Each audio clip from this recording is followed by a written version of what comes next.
ನಮಸ್ತೆ. ಶ್ರೀ ಪರಂಜ್ಯೋತಿ ಭಗವತಿ ಭಗವಾನರ ಪವಾಡ. ಇದು ತಮಿಳುನಾಡಿನ ಈರೋಡಿನ ನಾಗರಾಜನ್ ಎನ್ನುವವರಿಗೆ ಆದಂತಹ ಅನುಭವ. ಅವರು ಹೀಗೆ ಹೇಳುತ್ತಾರೆ.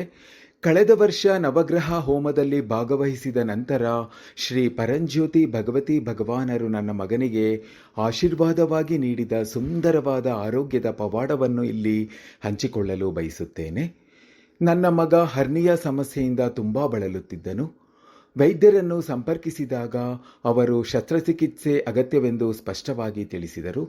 ಸಹಜವಾಗಿಯೇ ಶಸ್ತ್ರಚಿಕಿತ್ಸೆ ಮತ್ತು ಅದರ ನಂತರದ ಚೇತರಿಕೆಯ ಬಗ್ಗೆ ನಾವು ಚಿಂತಿತರಾಗಿದ್ದೆವು. ನವಗ್ರಹ ಹೋಮದ ಸಮಯದಲ್ಲಿ ಶ್ರೀ ಪರಂಜ್ಯೋತಿ ಭಗವತಿ ಭಗವಾನರಲ್ಲಿ ಭಕ್ತಿಯಿಂದ ಪ್ರಾರ್ಥಿಸಿದೆ. ಕಲ್ಕಿ ಆಜ್ಞಾದಲ್ಲಿ ಅಮ್ಮನವರು ಪ್ರೀತಿಯಿಂದ ನನಗೆ ಭರವಸೆಯನ್ನು ನೀಡಿದರು. ನೀನು ಮಾಡಬೇಕಾದುದನ್ನು ಮಾಡು, ಉಳಿದುದನ್ನು ನಾನು ನೋಡಿಕೊಳ್ಳುತ್ತೇನೆ. ಈ ದೈವಿಕ ಮಾತುಗಳನ್ನು ಸಂಪೂರ್ಣ ನಂಬಿಕೆಯಿಂದ ಹಿಡಿದಿಟ್ಟುಕೊಂಡು ಮಗನನ್ನು ಆಸ್ಪತ್ರೆಗೆ ಸೇರಿಸಿದೆವು ಮತ್ತು ಶಸ್ತ್ರಚಿಕಿತ್ಸೆಯು ಯಶಸ್ವಿಯಾಗಿ ನಡೆಯಿತು. ಅವನು ಸರಿಯಾಗಿ ನಡೆಯಲು ಕನಿಷ್ಠ 1 ತಿಂಗಳು ಬೇಕಾಗಬಹುದು ಎಂದು ವೈದ್ಯರು ನಮಗೆ ತಿಳಿಸಿದ್ದರು.